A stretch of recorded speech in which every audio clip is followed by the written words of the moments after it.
Future's now, old man.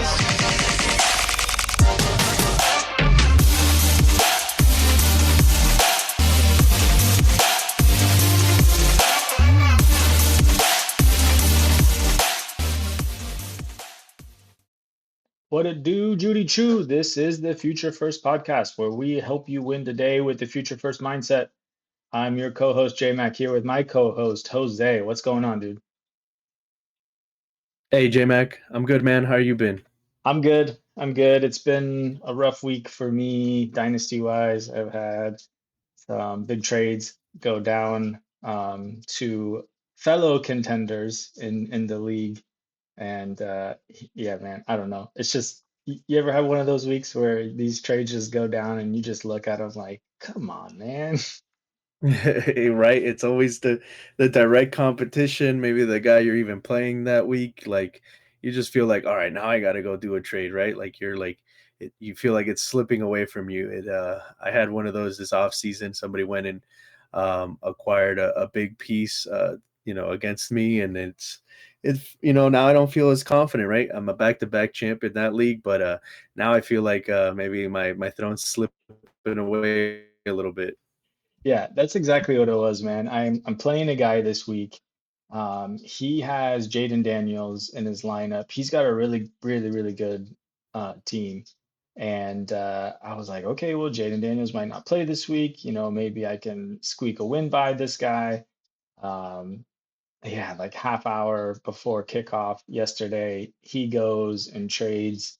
He gets Etienne, he gets Nico, and then he picked up Marcus Mariota in the trade also. So he's got some firepower and some replacements to back it up. And all he had to give was, three firsts and, a couple of scrap players for it. So, but them's the breaks, man. Them's the breaks. Uh, 100%, man. It's yeah. it's it's rough. It's rough. Yeah, yeah. And then yeah, another trade today went through where the guy hit me up and he was talking about how he had Saquon on the block and I was like, well, I got some pieces and that I can move, try and get him. So he was like, well, what do you want? What do you want to give him? I was like, how about this guy? And we were talking and it sounded like we had a deal. And then I was like, well, what? He just wanted one more piece. And I was like, I'll give you any piece on my bench. Which one you want? And he kind of ghosted me. And then, like an hour later, like the trade goes through, and I was like, we didn't even have one, proposed. And I was like, what's going on? And he goes and trades Saquon to somebody else. And I was like, man, like what's going on? Like we were like three-quarters way down. I was like, the balls are blue right now, man. I was where do we go from here? Yeah, that's always the worst, man. I don't know. I feel like there's a little bit of trade etiquette there where you could just at least let somebody know, hey, man, like, I mean, you don't have to, right? There's no rule against it, but it just, keeps rapport good. Just be like, hey, man, like, I'm also talking to other people, so like, sorry if somebody randomly, if if I cash a deal with somebody else, sorry, there was just a better offer there, I think I that's don't just know. It's also kind of good, just good good a habit to practice. get because I mean, just because you're, yeah, it's right. Yeah, just good practice to go back and forth. And like if you're working a deal and if you're working two deals, just be like, hey, like I got this other one going on, like last chance, like give me your best offer type of thing. Like you don't need to leverage the trade and be like, this is what this guy's offering, but it's just good practice to, make sure you're getting the most for what you want or what you're giving up. But yeah, them's the breaks, man. Them's the breaks. 100%. All right, well, like and subscribe, guys. We're on YouTube. Touch down on that like button. I know you guys are watching it. Make sure you hit that thumbs up for us. Give it to us. Go for two on that subscribe. Leave a comment. Engage with us. We love it. We'll shout out Fox again, who's been helping us with our graphics and our thumbnails. You can follow her on X at bfoxworth07. Thanks, Fox. Hope you're well. Hit us up on Spotify, Apple Pods. Give us a follow, rate the show, drop a review. Other than that, man, let's tease the episode. We're gonna do a future first watch today, where we'll go over a couple players that we think are gonna be worth a future first in the near future, so that you guys can get ahead and go get these guys on your squad. We're also going to be looking at the next gen players and checking in on them. So these guys are going to be the guys that you'll be seeing in the next 6 to 8 years in the league. Hopefully, these guys turn into stars, and we're going to check in on some rookie and sophomore players that we think can get to that level. But first, we got a quick hit. You ready to jump into it, Jose? Yeah, let's do it, man. All right, my dude.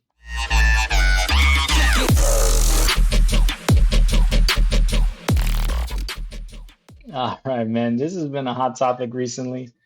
We got some slow starting rookies, and people are feeling the burns.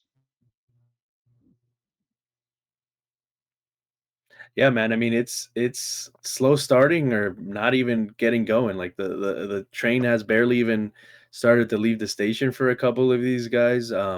It's been pretty wild, and I think especially the people that drafted guys early, right? You have a running back like Jeanty went in the back of the first, early second. Omarion Hampton by the end of like draft season was middle second, late second. Maybe he snuck it to the third. Hendoghini, one of our favorites. Was a fourth round pick. So these are rookies that you really counted on. And so far, man, it's been bad. It's not just been like, oh well, he's a rookie adjusting. Like it's been real bad. Even Jeanty, who's getting quite a bit of or at least snap percentage and on the field time, is just not. His O line's not blocking for him. He's not blocking for his quarterback. It's a mess, man. And then like even some of the later round guys are even worse. Like, does Caleb Johnson ever play another snap for the Pittsburgh Steelers? Like, obviously, this might be hyperbolic to say, but man, like, you make that boneheaded mistake with Tomlin, you're already not playing running back, you're playing, returner. It's rough, real rough for these guys out there.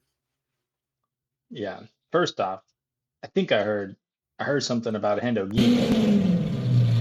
There he is.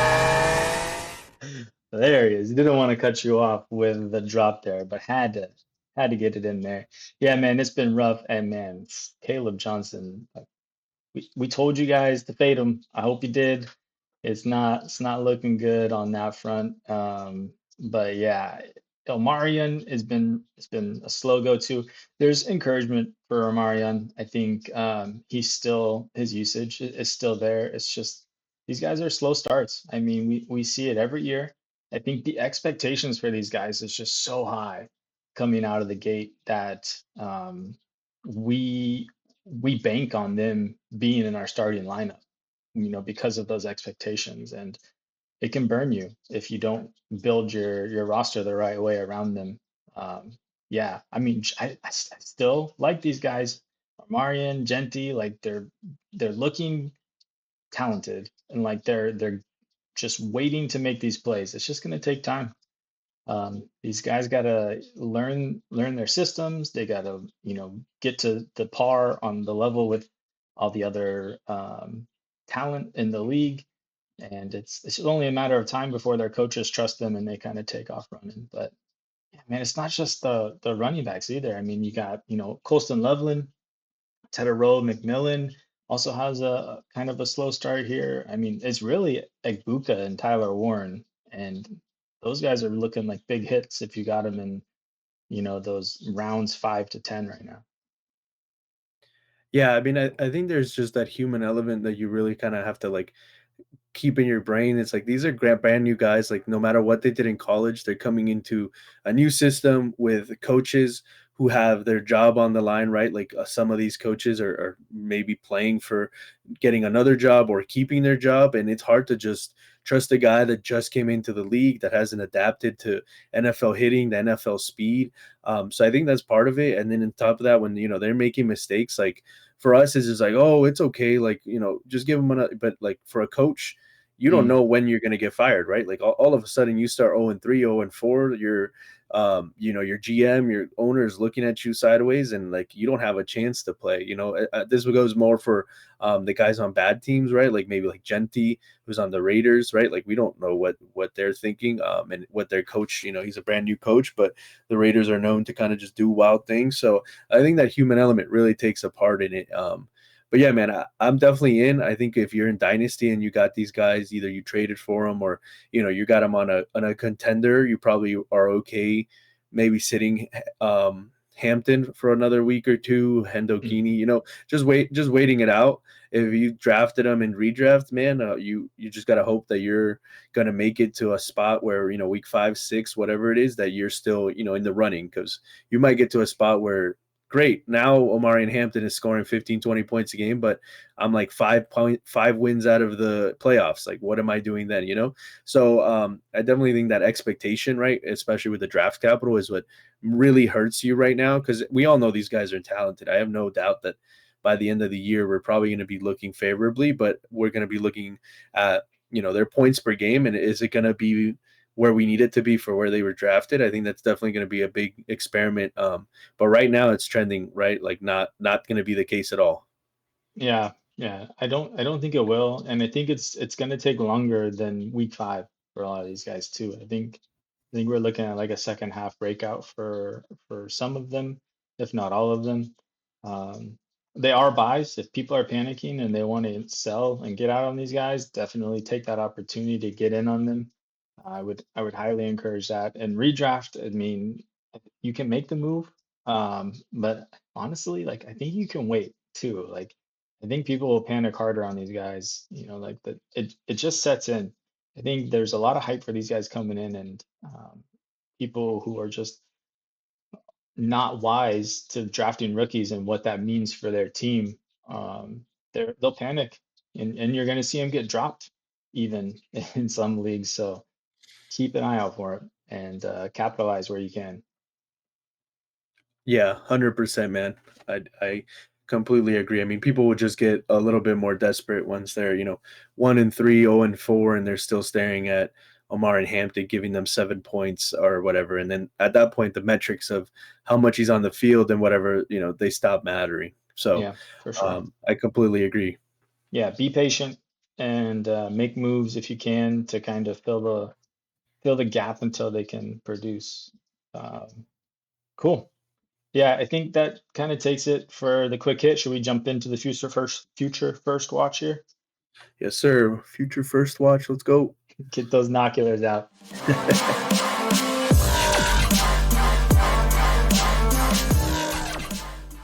All right, here at Future First, we want you guys to get ahead of the masses and identify those players early that are worth a future first.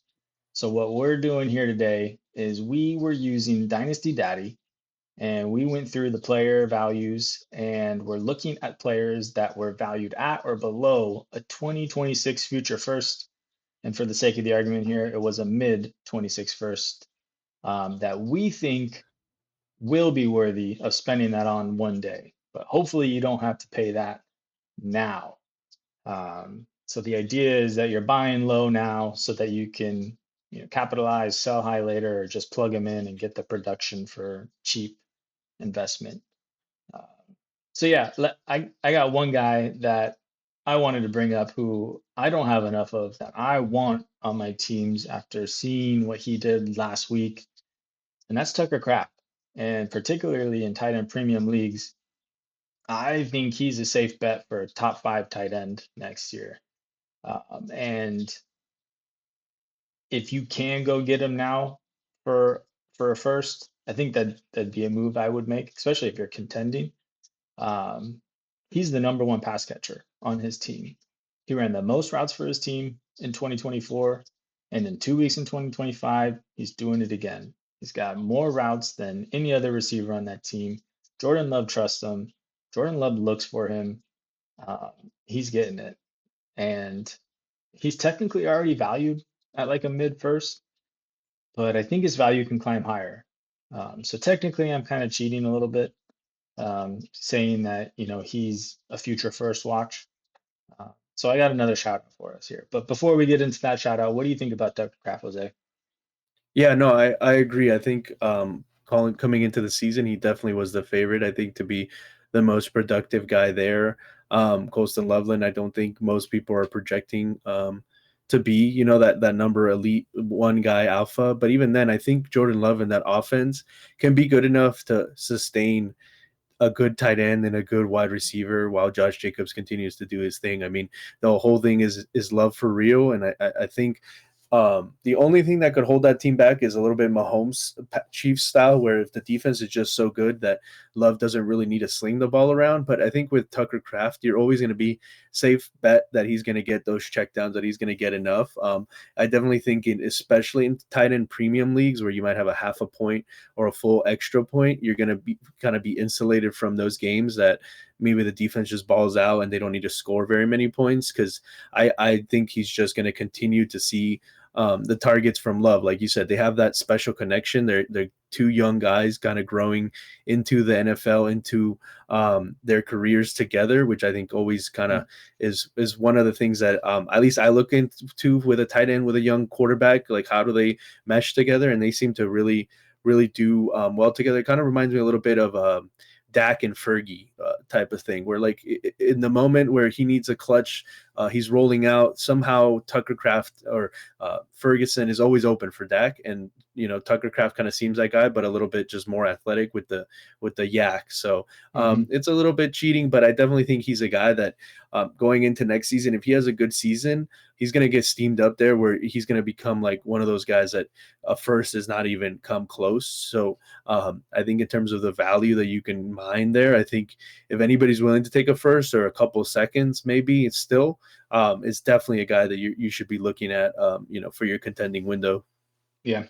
And there might be a buy window now with, the injury going on with him. We're not sure how severe it is. Hopefully it's nothing and he's back at it next week, but it sounds like he's not going to play this week.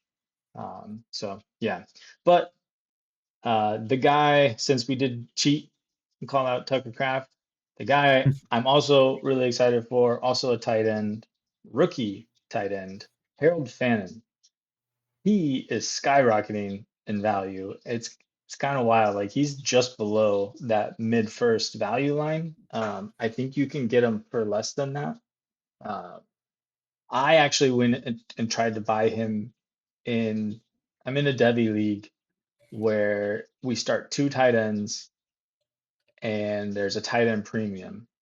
And I want him on my team. And I went straight out and just offered my future first for him. So mind you, it's a Debbie League and future firsts are, somewhat devalued because a lot of those guys that are going to go in those rookie drafts are already on teams.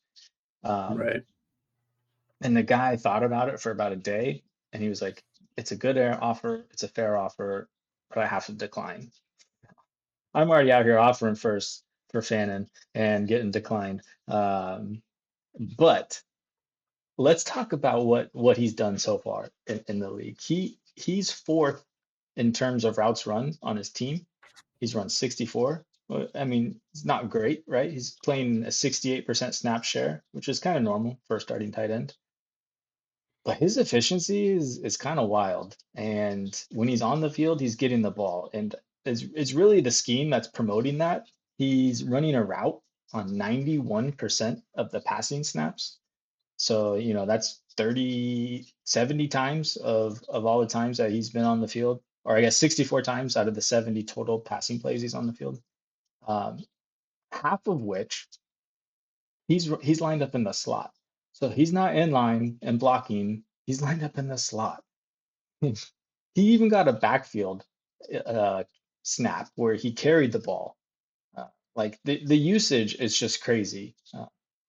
And even though he's fourth on the team in target or fourth in the team on routes run, he's third in targets with 14, behind Judy and Tillman, who have 16 and 15 respectively. So he's got one less target than these guys that are on the field, 30% more than he is.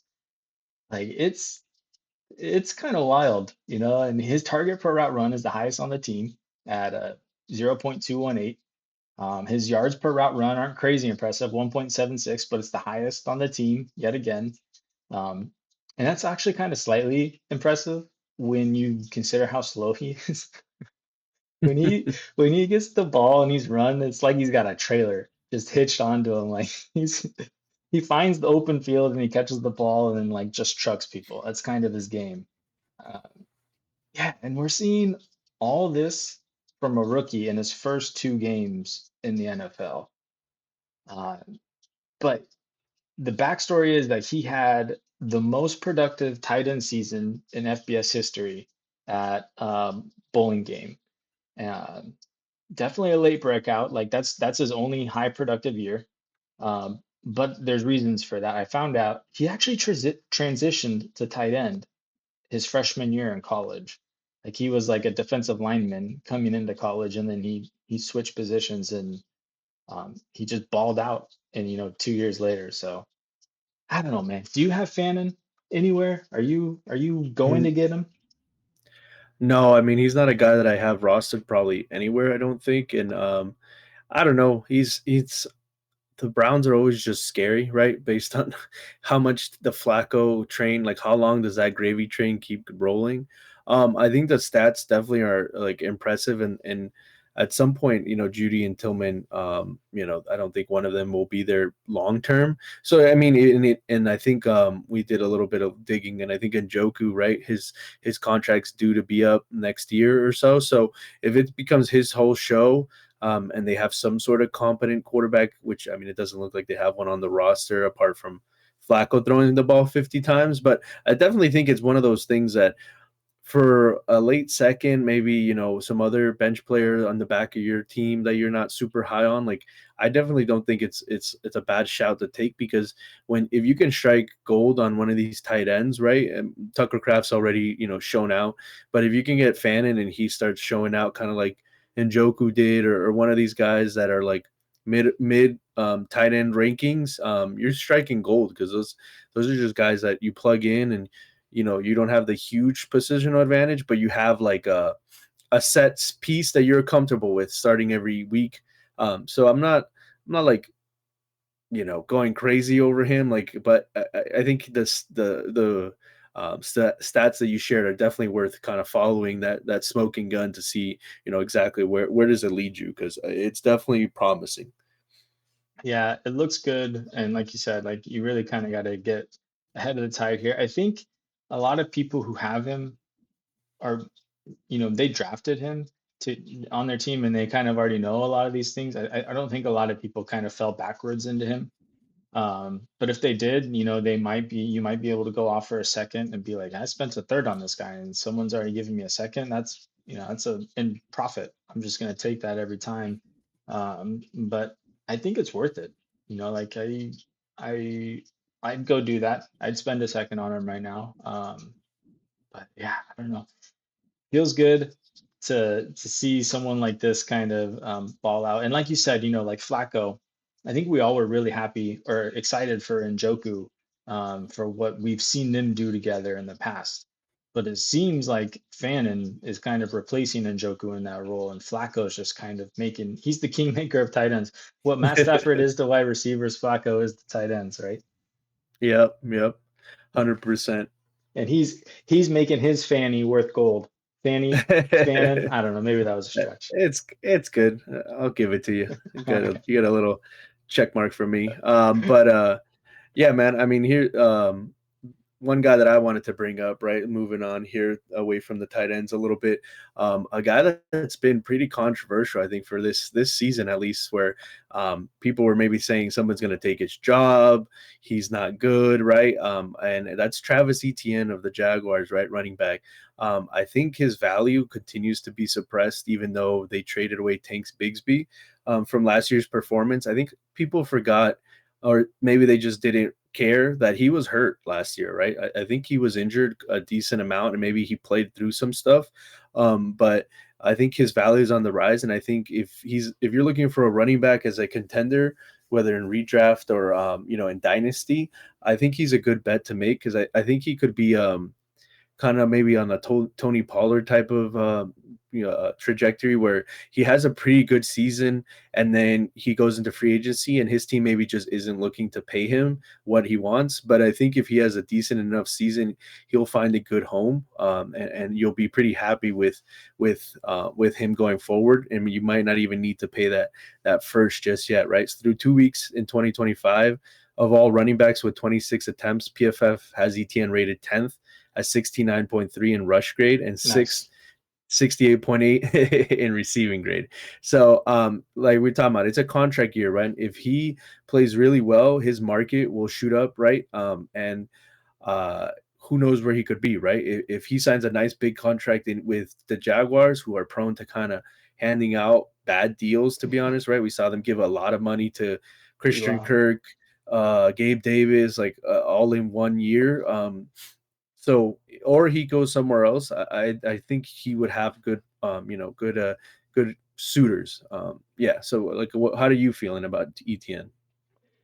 I love Etienne, man. I I mean, if you were drafting him in a startup 2 years ago, right? So going into the 2024 season, he was like a fourth round pick because coming off of that 2023 season, I think he was the RB4, something like that. And there was still like a lot of speculation around him. People were saying like, oh, he did it off of touchdowns, and he kind of his his efficiency metrics for running the ball weren't great.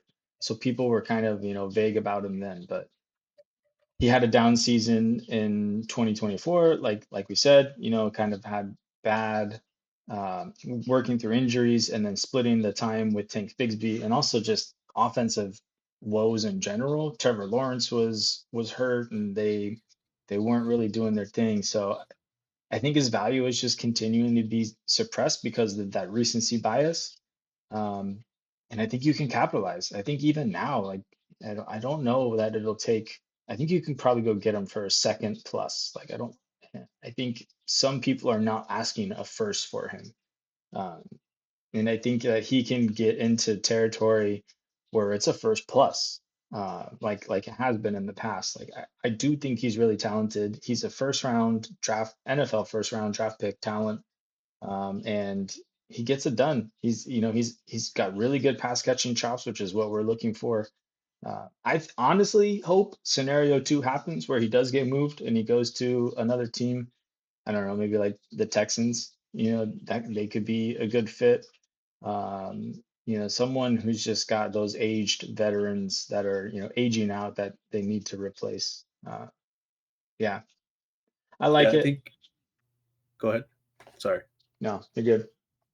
No, I was gonna say I think he screams of a guy that you can buy kind of low on, potentially win a championship with, right? Like anchoring either a flex or adding running back depth through him, and then he has a pretty good season to good season. He signs a nice big contract, and then you instantly flip him for a first plus, right? Like you use him and then recycle him. You kind of Yeah, McVay the running backs, and then you can kind of churn through it and add value like that. Because when a guy has a great season and then he signs a big contract, that really spikes his value, right? Like people are huge. in it, they're like, "Ooh, this guy," and maybe he'll continue to be good, but then you don't even need to take that sort of risk onto yourself, right? I think that's a great piece to add to any running back room right now. Yeah, and I think too, like even if you don't like Travis Etienne, then I think the play is to go get Bashal Tutin, who like I think it's fine to acquire both because there's a scenario where that stock splits and you get paid out on both of them, right? Where Travis Etienne goes to another team and you get to have two starting running backs now. And in that case, they both might be worth a future first. So just Bashal Tutin is an honorable mention there if we're talking about the Jags backfield too. All right, let's talk about 100%. this last guy here, man. He was the waiver wire wonder of this last week. He's already been winning my heart. He came out. He's my most rostered player on my dynasty leagues. I got him for a third in just about every rookie draft last year, and that's Troy Franklin. And his value is on the rise after that.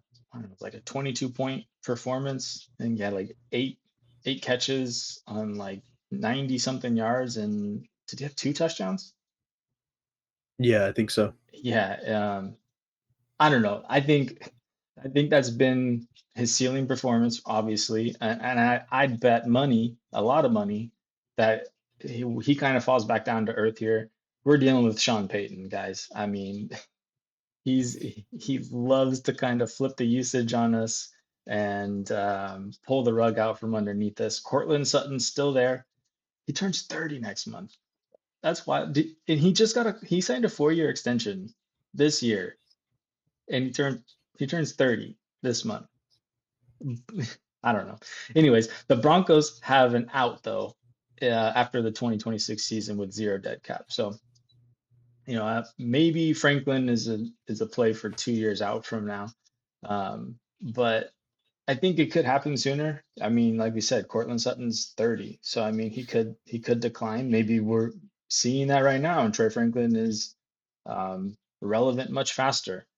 But I don't think he needs to be on your buy list right now. I think he's someone that you can be targeting in the future and just get him as like a throw-in trade after this kind of spike in value um, quells after the usage goes back down. I think he had 80% snaps last week, and I don't think that continues. I think Marvin Mims will kind of get back in there. But I think bottom line, he's tied to a good offense. He's got good chemistry with his quarterback. They were played at Oregon together. He had really good analytical profile coming out of Oregon, 0.24 targets per route run, 2.6 yards per route run. And now we've seen him put it on tape against NFL talent. He just needs the volume. So it'll only be a matter of time before that happens. So go get him. How much Troy Franklin you got, Jose?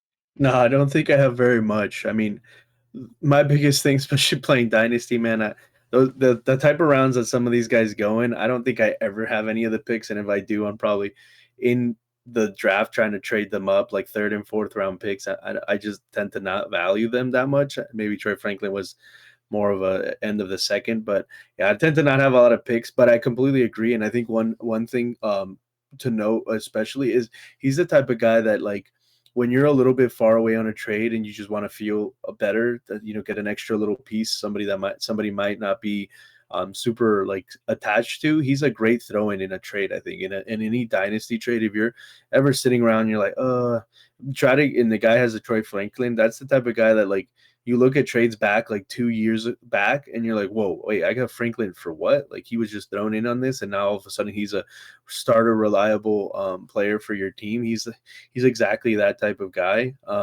And I think as Bo Nix develops, Cortland Sutton, like you said, 30 years old, that big contract, but the out that they have, I think makes him, a prime target to all of a sudden be a player where there's a bunch of vacated targets once Sutton moves on. So I definitely agree with you, man. I think he's a prime wide receiver 2-3 on a team in like a year or two, right? And maybe, who knows, these type of things, we think they take a little bit more time, and sometimes they just explode out of nowhere, right? Like, sometimes the talent can't be denied. So I Yeah, definitely think that's a good point. he's a guy to go get in, a little throw in on a trade. Yeah, I think if like you said, like sometimes it just takes like an injury for them to get the volume, and then from there it's like, how can you take this guy off the field? Um, I think that's what happened with Justin Jefferson, right? Like he kind of, I mean, it happened season one for him, but he didn't play for Sean Payton. Yeah, yeah. So, but yeah, go get him if you can. One of my favorite stashes right now. If you have him in redraft and someone wants to offer you something crazy for him, I'd probably take it. But yeah. Anyways, that kind of ends what we got here for Future First Watch, but we wanted to have a couple honorable mentions here.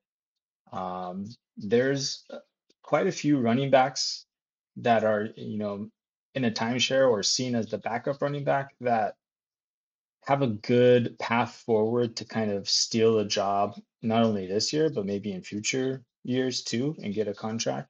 Trey Benson is one of them. Jordan Mason is already kind of doing that. Bashal Tutin, as we already noted, Cam Scatterboo. Uh, I think all those guys are worth going to get right now. Do you like any of those guys? Yeah, I'm definitely in on the Jordan Mason and Benson. I think those are guys that haven't taken over just yet, and if they're on kind of the back end of dynasty rosters, maybe on a contender or something, they're not necessarily eyeing them super highly. And I would definitely, be buying early before they take the job, right? When they're alone in that backfield next year, potentially. Yeah. Sorry. Yeah, and I think we had a few wide receivers too, right? We wanted to shout out here. Quentin Johnston, right? What's going on? Did he learn to catch? Is that for real? That's a What's risky happening one. there? I Yeah. put a question mark after that one because I was like, I don't know. Yeah. Brandon Ayuk, right? Like as we're seeing, there's not Another many risky. Yeah. people guys catching the ball there.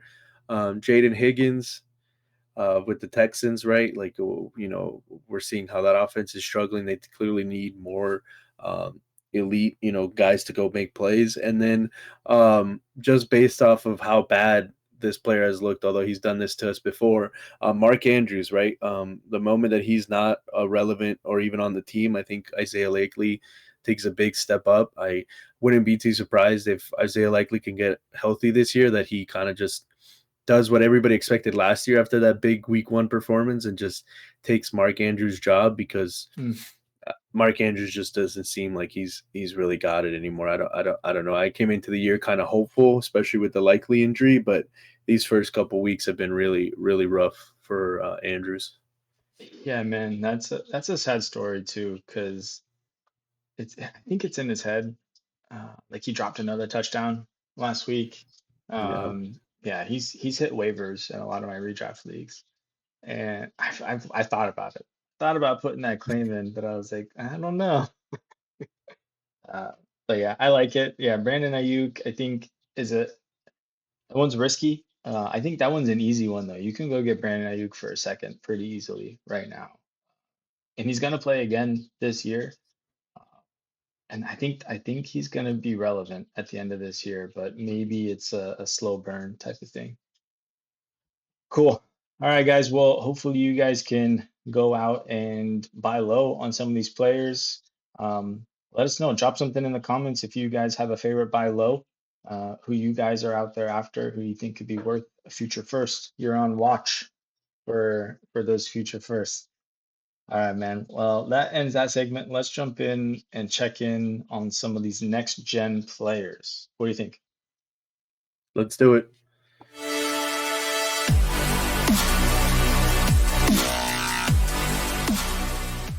All right. We wanted to look at some of these sophomore and rookies and just dive a little bit deeper and analyze their performances and their usages, and what kind of roles they're carving out here so that we can try to get a feel on whether or not they are going to be the generational talent that we once or still think they are. All right. First up, man, you want to take this guy and lay out what we got here?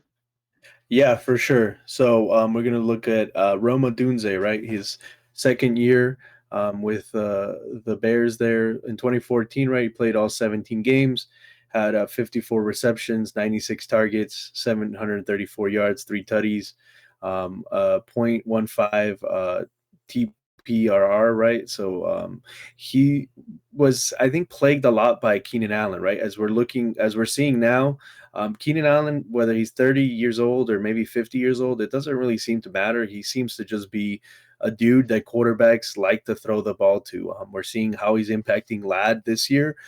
He just gets open. He's kind of like Tyler Lockett, but I think a little, another level above, Mm. right? We know Keenan has been elite.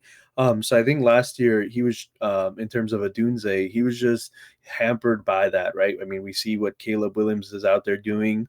It's not great, not the great football. Ben Johnson looks like if he had a lot more hair, he'd be pulling it out. But for through 2 games for Roma Dunze, right? He's got 18 targets, which wow, 13 receptions, 165 yards, and 3 touchdowns already. So in 2 games, he's matched his production of last year, right? He's at 97% snap share. 92.1 route participation on 82 routes. That's first on his team. He's got a 28.5 target share, first out of his team.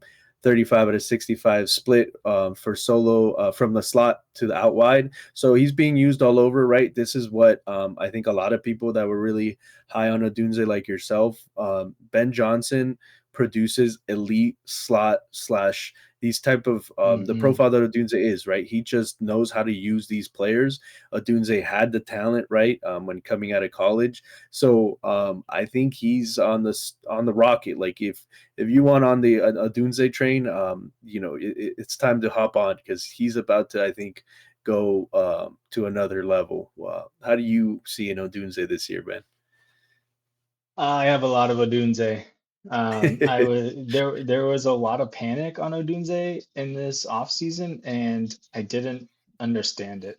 And, like I think a lot of people were just either out on Caleb Williams altogether, which may be the right move, or they were just questioning, what Ben Johnson can do, or also just like, is DJ Moore the one? So I kind of just capitalized on that fear, and yeah, I think I ended up getting Odunze for like the 112 in one league, and then yeah, I was just moving other pieces to get him on my squad. So I think I probably have like 4 or 5 shares now of Roma Dunze, and then I have him all over the place in redraft. He was.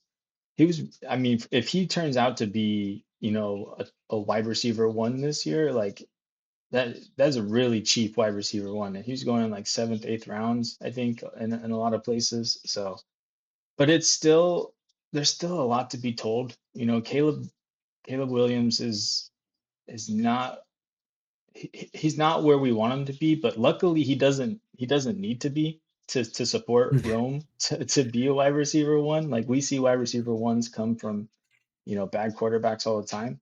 Um, so but there's a range of outcomes here, right? And it just depends on how much he can get fed. But right now, 29% target share, like that's getting fed right right there. So um yeah, I don't know. Where do you see his ceiling for this year?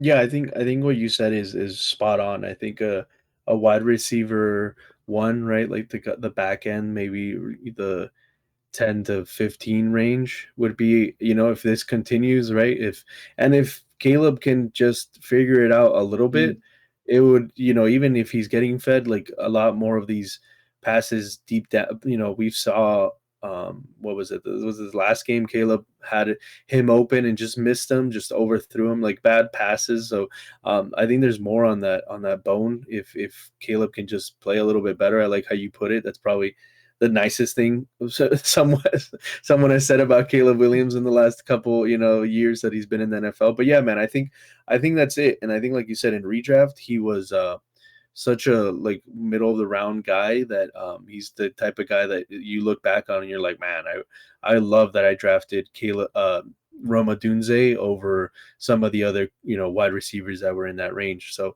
I think you nailed it with the ceiling. I think the floor is um, a nice wide receiver too, right? Like more than a flex, right? Even if you drafted maybe him to be a flex, if you're only starting two wide receivers, probably by the eighth round you had a couple other guys, but I think he's definitely a guy that is a solid wide receiver too, and I don't think he's dropping out of that floor, too much lower than that, like a mm. prime wide receiver too. Yeah, I would agree with that. I would honestly, I feel like his ceiling could be higher. Like I think it's plausible for him to get into, top 10, maybe even push for a top 8 finish here. Like if we're looking at him, and his narrative has always been he's on the JSN path. Um, where that first year was going to be slow, and then the second year is when the breakout happens, which it happened for JSN, and I think he ended up being wide receiver 14 last year or something like that in half PPR. But JSN had a slow start, so if Roma Dunze is getting off to this kind of start and just kind of continues it, like I think it's wheels up, obviously. Odunze is he like you said, it's already taken off. I don't think you're gonna be able to buy into him for much cheaper already. Like we've already in one of our leagues together, we inquired about Odunze, and the guy was like, I can't trade Odunze right now, which was just baffling because he's got like I think he's probably got like five top 24 wide receivers on his team. I was like, who will you trade? Anyways, besides the point. Yeah, it's gonna be hard to get into a Doomsday right now, but if you were gonna get into a Doomsday, like where are you buying at? And if you were trying to sell him, like what do you think you'd sell him for? I guess those are two different things a lot of times. Yeah, I think he's outside of like a two first. I don't think he's quite right there yet. I mean, maybe if you sell like high right now that you could did two first, I think I would move for that. I don't think he's entered that level just yet. But he's pretty close to that, like a first and a second and maybe some other like wide receiver going back or like a Jalen Waddle and a first type of maybe move, something in that range. I think I'd be pretty happy selling or buying at that price. Okay. Yeah. I would move Waddle in the first. I feel like that would feel good. That's a good idea. Yeah, kind of like a tier up kind of thing. Yeah, I think if I'm buying him, it depends on how bad I need a wide receiver, but I think a first plus is comfortable. Two first, I think you're right. That doesn't feel too good. I think you could probably go get a more bona fide wide receiver for that kind of price. If I'm selling him though, that's probably what I'm looking for, is the equivalent of two firsts, or right around there, just because you know, I realize what I have and I realize what it can be. Um, Again, like if we're talking JSN, like I think JSN has entered that two first territory right now. Like you're probably not getting him for any less of that. And if he can get to that next year, and again, man, like Caleb has a lot of raw talent. If he can just refine some of that and put it together, like, and Rome is the number one guy, I think we could eventually be talking about him as like a top five wide receiver. Yeah, 100%. You could see that. I mean, if not the JSN, maybe a little bit less talent because the talent on the team is a little bit less than at quarterback. But if he gets on that Ben Johnson, Amon Ra diet, like there's nothing that stops him from being, like you said, a top seven, top eight, top five Yeah. dynasty type of wide receiver that you just, then you're not getting for two firsts, right? Yeah. All right. I think we buried that Rome argument. Let's get into this next one here. I'll take this guy, Travis Hunter, coming out of college, 2 years at Colorado. He had 153 catches on 194 targets with 1,979 yards and 20 touchdowns. Did you know in his sophomore, junior year, whatever it was, his last year in college, he had 15 touchdowns, the Heisman year? You're right. Yeah. I didn't know that. I That's was I was a little shocked. Yeah.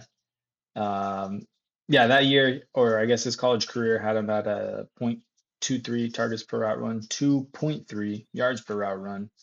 Very high profile. Coming out of college, he was drafted second overall in the NFL, although there's probably a little bleed over there with him playing both ways of the field. Transitioning into the NFL, out of two games, he has 9 catches on 14 targets for 55 yards, zero touchdowns. He's touting a 0.26 targets per route run, which is pretty good, but really bad on the efficiency part, 1.02 yards per route run. His usage is also kind of shaky.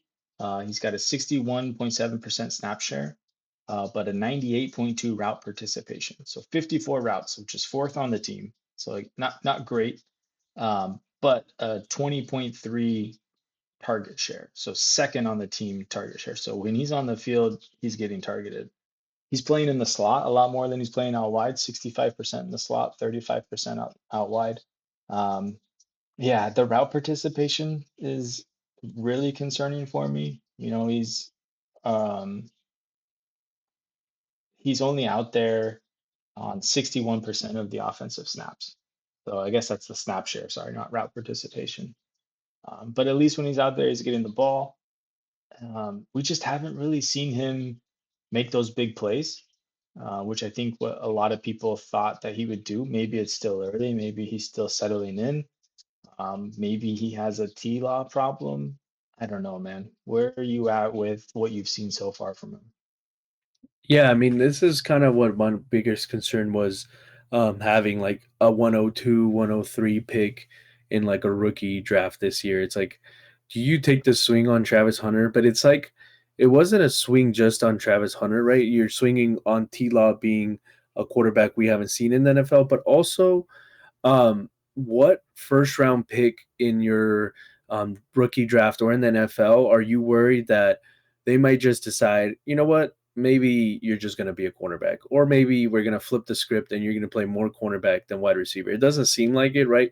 Trading up to the second overall, but this cornerback thing is, I don't think it's going away. I mean, he seems to not want it to go away, right? Seems to make it want to make it work, and maybe he transitions to being like a great NFL player that's just bad for fantasy because of it. But that's really what scared me away. And I mean, I think the so far in two games, you're kind of seeing that, like this 61.7 snap percentage. Like, if you didn't know that he also played cornerback and you looked at that from a wide receiver that was drafted where he was drafted in rookie drafts and in the NFL, it would be alarming. I think, like, if you saw Tedero and McMillan with a 61% snap share, you'd be worried. If Egbuka had that, you'd be pretty dang worried. I get the cornerback thing, but it's like, if the cornerback thing's not going away, then how does this change, right? Like, how do we see more snaps from him? If the snaps he gets, his route, like the times he's getting the ball right, is not that great, and they're coming from T Law, which are bad passes, like it's just such a bad recipe for to see good things from him. I think the fact that, like, on the opposite side, Brian Thomas Jr. is also like struggling immensely kind of Mm. speaks to like the entire offense is not doing well, right? Like, I don't know how many more years of Trevor Lawrence. We had so many excuses not to like just bag on him, but it doesn't seem like he's getting better, right? Like, we just talked about another struggling quarterback in Caleb Williams, but it's year two for him. This is what, year four now for Trevor Lawrence. Even if you want to say it's year three because the um, Urban Meyer year is just like a complete fever dream, doesn't count. Okay, but year three, and we're still just seeing these just bad quarterback play from Trevor Lawrence. It's definitely concerning. I mean, I don't have much shares. I had one share where I actually traded um, the Brian Thomas Jr. for a pick that ended up being Travis Hunter and some other stuff. And I mean, right now it feels like a wash just because how bad Brian Thomas Jr. is also being. But man, I would be a bit worried if I was one of those people that took Hunter over Hampton or Hunter over some of these other guys that were in rookie drafts. Like, when you look at him, like, do you think that elite ceiling? Because people were talking about him crazy. Like, I would see people talking about Travis Hunter is like the possibility to be the next Jamar Chase. Like, I don't think that, like, people were putting that out there. Maybe they were just for clicks, but people were really, really high on his talent coming out of college as a wide receiver. And I don't know, man. I Do you still see that sort of ceiling for him? I don't with this usage. Yeah, I mean, when we go back to that snap share 61%, that's deviating from, what Liam Cohen told us early on in the offseason where he was going to be playing 80%. You mix that in with him not reporting those injuries on Brian Thomas Jr. and his coach speak index profile is not looking too great in his first 2 months as head coach here. Um, yeah, I don't know, man. Like ceiling outcome for him this year, I don't know. I think people, like you said, people are high on him and expecting Jamar Chase. I think a lot of that was driven on, um, Matt Harmon and charting him with the reception perception. His route chart went all green. So that's why kind of what people were expecting. But yeah, the usage here, like it's hard, right? It's it's very contradictory. It's a 61 snap share, but a 20 target share, 20% target share. So that means he's seen, a fifth of all the targets. But you have to mix in, the quality of those targets from coming from T Law. Yeah, I think his ceiling is probably like a low end wide receiver two for this year. And his floor, gross, man. I think it's a wide receiver three. Um, I don't know, like long term, Travis Hunter. I don't even know how to project this guy. This guy is a unicorn playing both sides of the ball. I think we'll have a better way to kind of quantify it after we see, like 6 games, and then we can kind of project out what we think his outcome will be from there. Um, I don't know. I'm not optimistic about that ceiling outcome for this year. Yeah, I mean, I think I'm definitely a lot more bullish, and maybe that was just my pre-draft season and him coming out of college thought that I still have in my head. But I mean, the floor is like a completely unusable fantasy asset. Like I think like a wide receiver, unless you're like some really deep league, but in most normal formats, he's not a guy that if you have to flex one week that you're going to be too excited about, right? Like that's how I feel about him right now. And in Dynasty, I was okay not getting him. And anywhere that I have him, like if anybody still thinks he's a unicorn, then like sell him for a unicorn price. And I'd be very happy being wrong if he does turn into, I mean, if he turns into Jamar Chase, it's never going to feel good. But I just really, with him playing cornerback, I just don't really ever see that because Right. he's going to get trucked. He's going to get rolled an ankle upon. Like something's going to happen when he's playing cornerback and everybody's going to lose their mind. But if somebody in your league still has the thought that he's the unicorn, I would go sell him for that and be happy. Like if you spent the first round pick, if you can get someone's mid first round pick and then a little bit something on top, a second, 2 seconds, if whatever, like I don't know if anybody really still would pay that. I think during draft season before we started seeing games, people would have. Mm-hmm. I would go do that now. Like I mean, maybe 2 games is too early. Maybe I'm being like overly panicky, but like if I can get out of the Travis Hunter game, seeing what I'm seeing, then I want to because it's like unless something comes out that he's just not going to play cornerback anymore, you're going to continue, I think, to see this. Like I think it's just not humanly possible for him to play 80-90% of snaps on offense and then still continue to see like even a marginal role at cornerback. I never thought it was possible, and I think we're seeing that. I think the Jaguars themselves are seeing like, do we want to light this second round pick on fire, or do we want to be able to sign him to like a second contract? And that's my thought. Yeah, it's a good. So you're selling, it sounds like. Yeah, I don't know. I'm selling too. I just don't know like what I'm getting for him. Like in the places I got him, I think I got him at like the 107. Uh, and in one of those shares, I flipped him on Camp Hype. I'm actually really proud of this trade. I flipped Travis Hunter for Egbuka and Marvin Mims. So I got Egbuka and Mims for Hunter, and that was like, I don't know, 2 weeks before NFL. And I don't know, it's looking good so far. Well, maybe I can flip Egbuka for something else here and kind of make it even better. But yeah, I don't know. I'm definitely not looking to go buy him.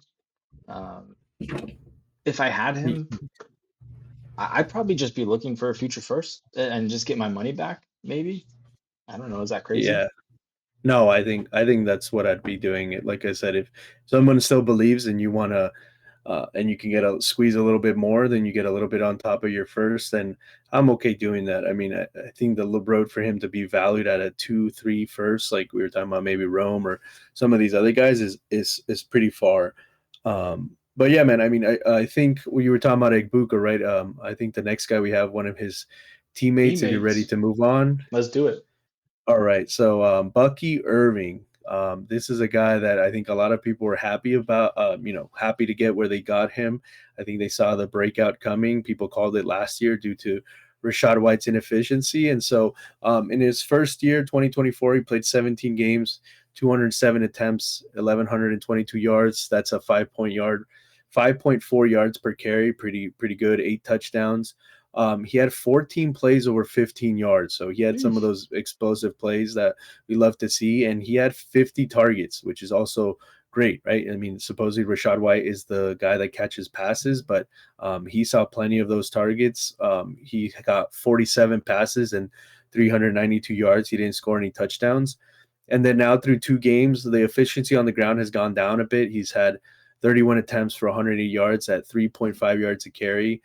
No touchdowns, but he's had 10 targets in 2 games, right?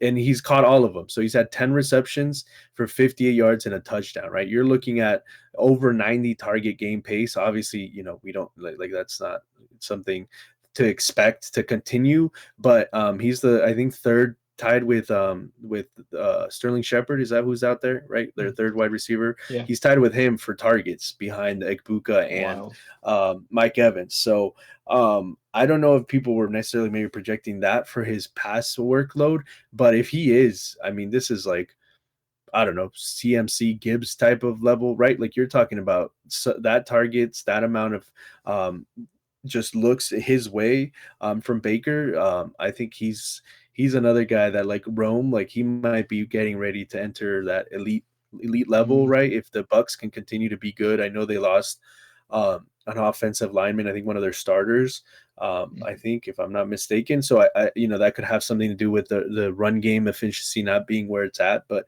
the Bucks have played well. They've scored quite a bit of points, and so he's a starting running back. I don't think Rashad White is really doing much to him anymore besides spelling him really. So yeah, man, I'm wheels up. I'm ready to go on the Bucky Irving experience. How about you?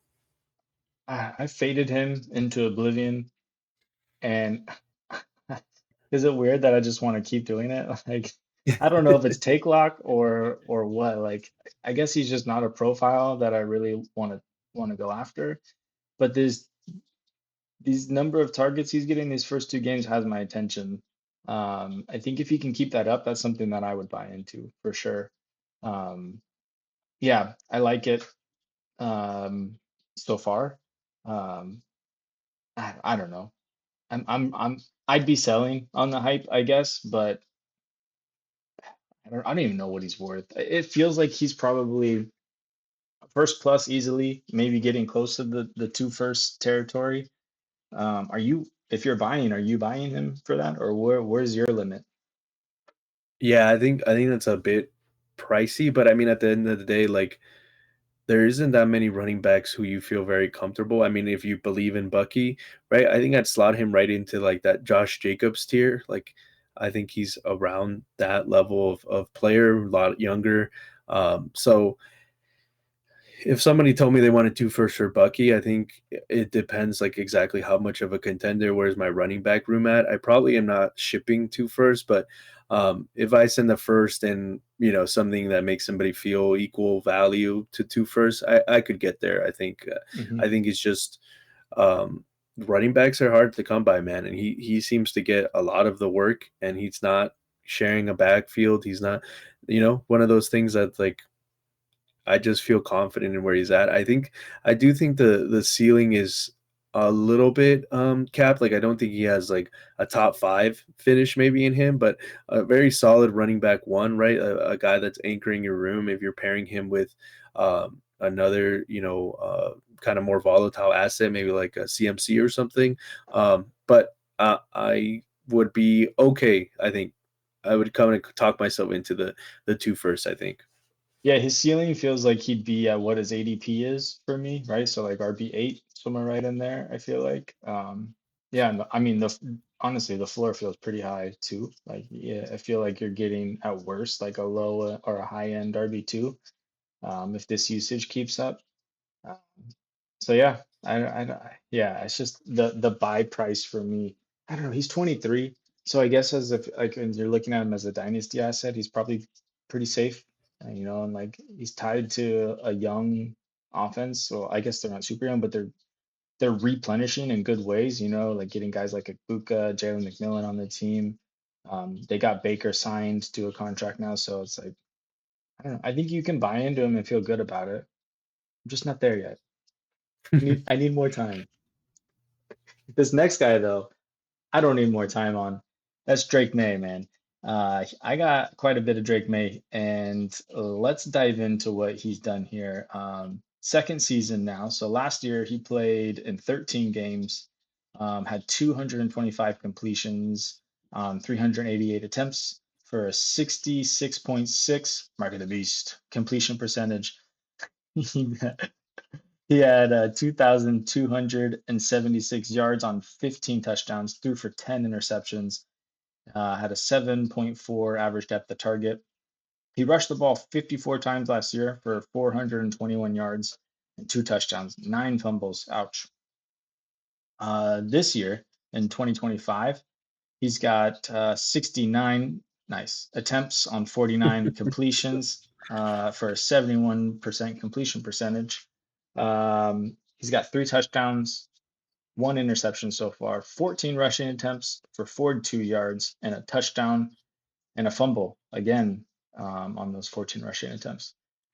So it's looking like, he can do it with his legs, and he can kind of break out this year.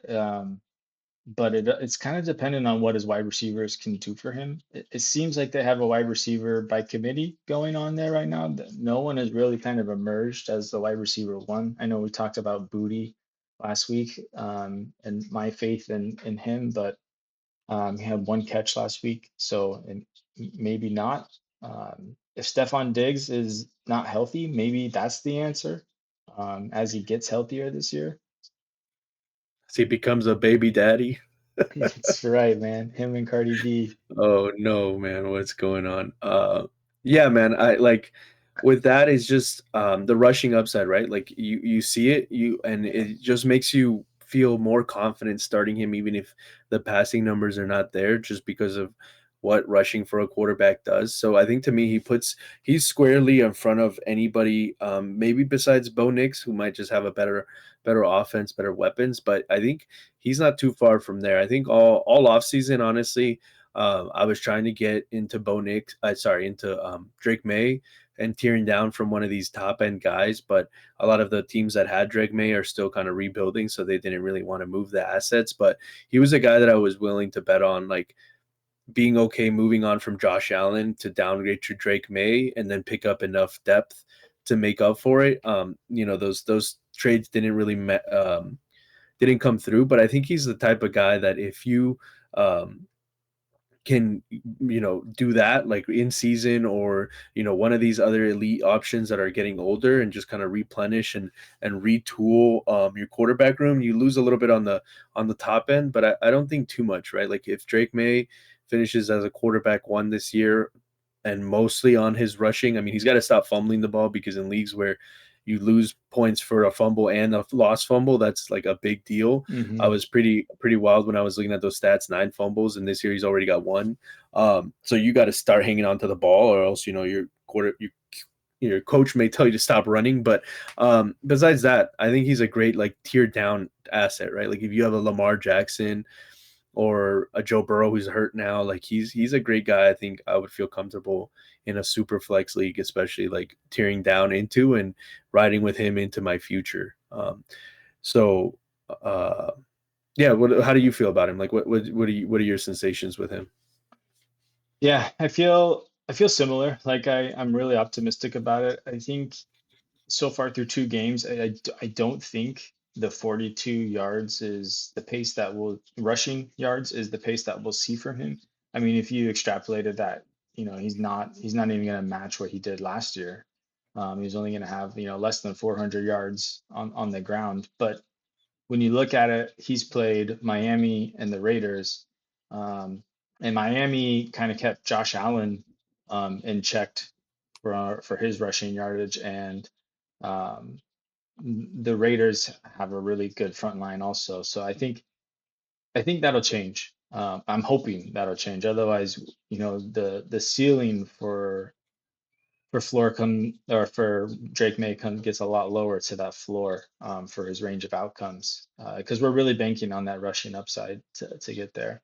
Um, but I do like what you were saying, like, pretty much above everyone else except Bo Nix, which I think you have Burrow ahead of him too. Obviously not now, but like dynasty wise. So I think that would like cement him in at what, like QB7, QB8, right around there. Is that kind of where you see his value?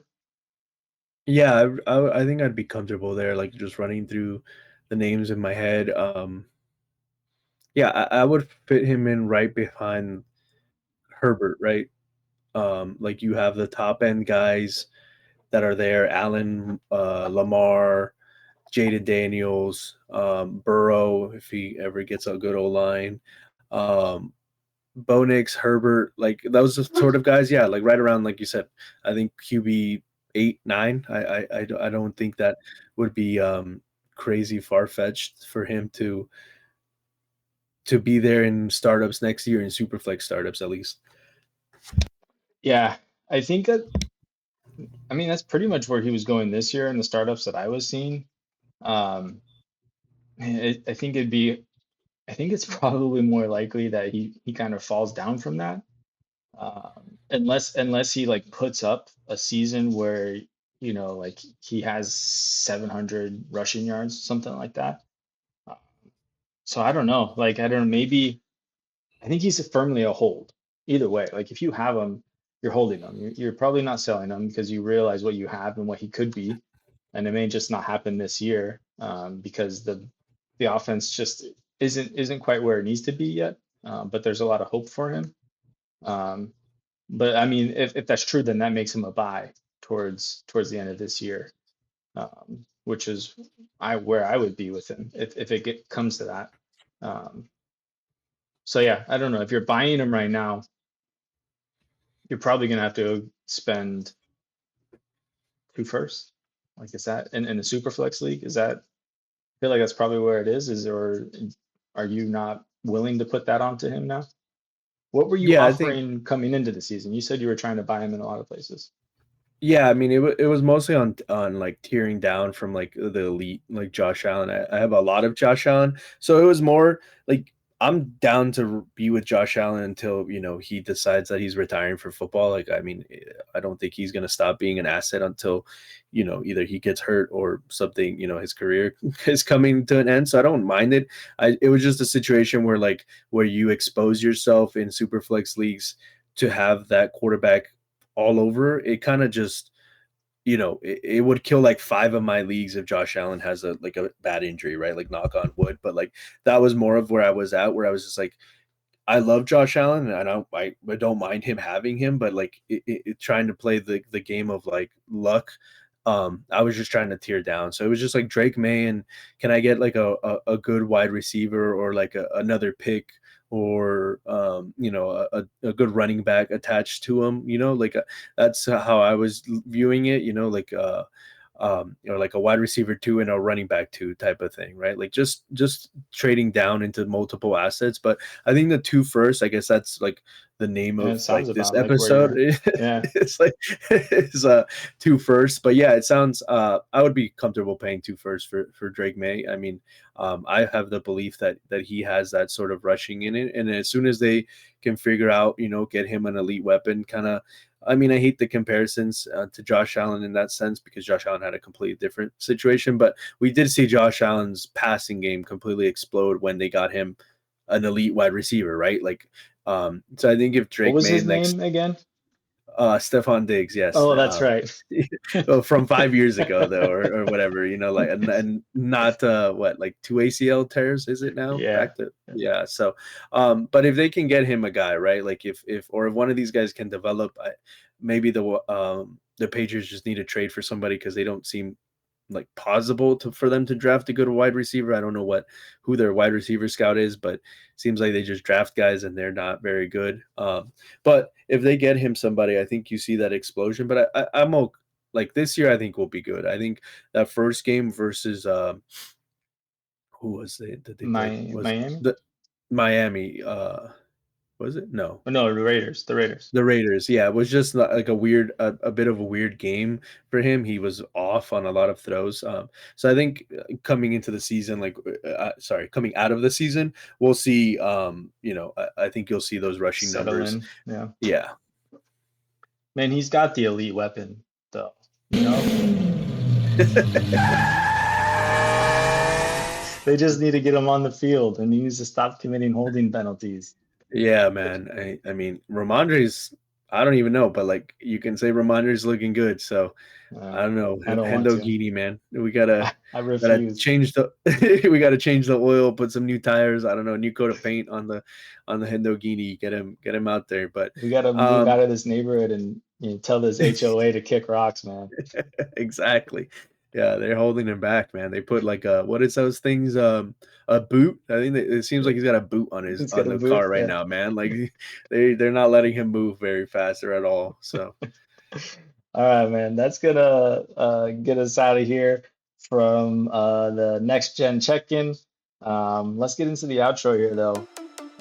Another good episode in the books. Thank you all again for sticking around and hanging out with us. Drop us a comment. I love engaging with you guys. Let us know who your next gen is. For you, Jose, what you got for us, man? yeah, as always, thank you guys. Please subscribe, like, comment, anything you can do. And you know who I'd trade 2 future firsts for or even more? You, Jmac. Oh, I'd trade that shoot, for you. man. You're lucky. I would trade 2 firsts for you if you still weren't injured. You know, I know you rolled. Oh yeah, no, I'm out for the season here. Yeah, you're on IR, right? Yeah, I'm visiting Watson and a few other people on IR. All right, man. Well, I hope you get better soon. But until next time, we'll see you guys next week. Have a good one. Enjoy week 3. We're out.